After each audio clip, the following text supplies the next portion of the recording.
I'm telling you.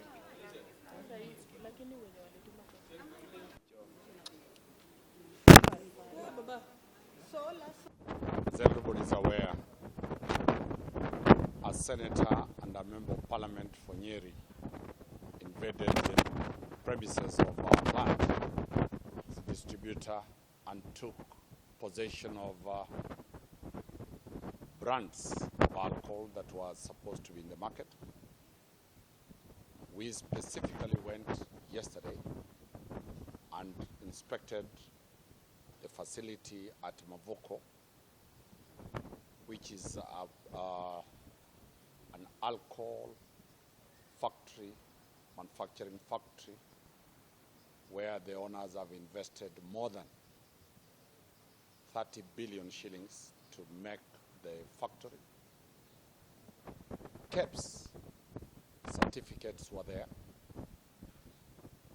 At night, Kebs gave a notice that they have cancelled the certificates and licenses for 3 brands without informing the owners of the brand.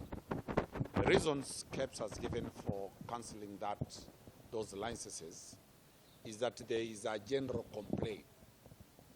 That complainant has not been mentioned. Number 2, there was a very, very gross abuse of the fair administrative action by Kebs, which is an entity allowed to check the quality standards of the products that are in the market. We have been instructed today in the morning. We filed a judicial review case before the Judicial Review Commission, Division of the High Court. We are expecting that matter to be dealt up with. We are seeking for orders to suspend or revoke those draconian orders that have come from Kebs. This, as I said, is purely a witch hunt. Such an onslaught by the political class who want the company to cede shares to them. This is a company of a widow. Harassing a widow is not acceptable under this law. We have moved to court seeking conservatory orders, and we hope the court will protect the private businesses from the harassment of the politicians of Madeira constituency, and by extension, the politicians of Nyeri constituency, being the member of parliament and being the senator for Nyeri. Among the grounds that we have raised in our petition is failure to comply with the rules of natural justice. 2, Kebs does not have anybody who has died, who has been injured, who has been a victim of any of those drinks.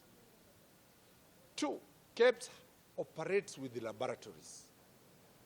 They could have taken the samples to their laboratories, found out that the drinks that are in the market do not meet the standardization qualities set by Kebs. Kebs cannot operate by rumors that somebody has complained, an anonymous person has complained. We are urging the courts and we are urging the country to rally behind Patiala Distillers. This is a company that has been in operation from 2009 to date.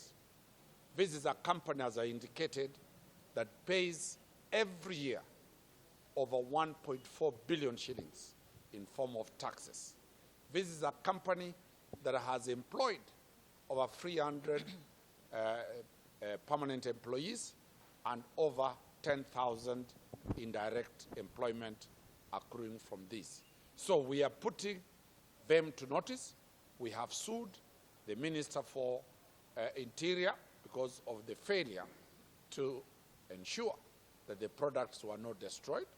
We are also demanding that the courts intervene and order the Inspector General of Police and the DPP to prosecute the following. My good brother, we lay the basis on what is a fair administrative action. Now, I'll quickly delve into what is before court. As you realize that Patiala Distillers has moved to court, and what it is calling into question is actually the manner in which the Kenya Bureau of Standards has moved without any complaint, and whimsically cancelled the standard permit marks for 3 brands for Patiala. As you'll realize is that all this is being done without affording our client, that's Patiala, a fair chance to be heard before any administrative action is carried on against them. You'll equally appreciate that our Patiala distillers are being condemned and heard. Their side of the story has not been heard, let alone the stories that Kebs are saying that they have overheard. Therefore, it is extremely prudent that the Kebs, as it exercises its administrative powers, it adheres to provisions of Article 47 of the Constitution on fair administrative action, as well as the Fair Administrative Actions Act, which guide or which gives guidelines on how administrative bodies are to conduct themselves. Once I get the order, Parliament for Madeira and the Senator for Nyeri County. Once I get the order shortly.